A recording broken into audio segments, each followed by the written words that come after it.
Inalmahan ni Vice President Sara Duterte ang pag-welfare check sa kanyang amang si dating Pangulong Rodrigo Duterte na maopisyal ng embahada sa The Hague, Netherlands. Nasa frontline ng balitang yan si Mobile Journal Julie Baiza.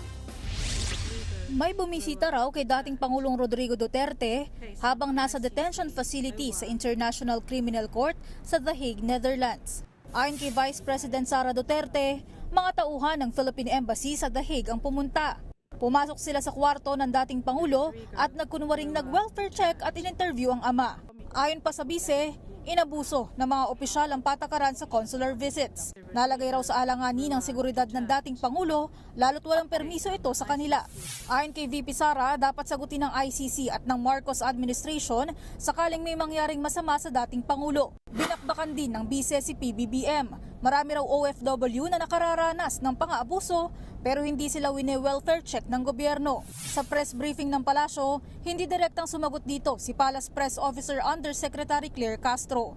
Ang sinagot niya ay ang kapabayaan umano ng pamahalaan sa overseas workers. Ayon sa record po ng DMW, lahat ng humihingi ng tulong sa kanila, 100% nilang natutugunan at may records po sila.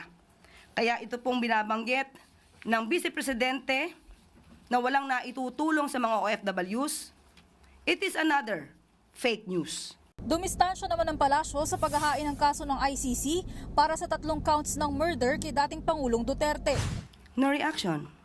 The government, the Philippine government has nothing to do with the investigation. Ito naman ang sagot ng palasyo sa sinabi ng bise na nakahanap na sila ng bansang tatanggap sa kanyang ama para sa interim release. Nagbunga naman po yata ang madalas niyang pagbabiyahe. Nagbabalita mula sa Frontline, Julie Baiza, News 5. Mga kapatid, Julius Babaw po. Para sa komprehensibo at makabuluhang balitaan at talakayan, mag-follow at mag-subscribe na sa social media pages ng News 5.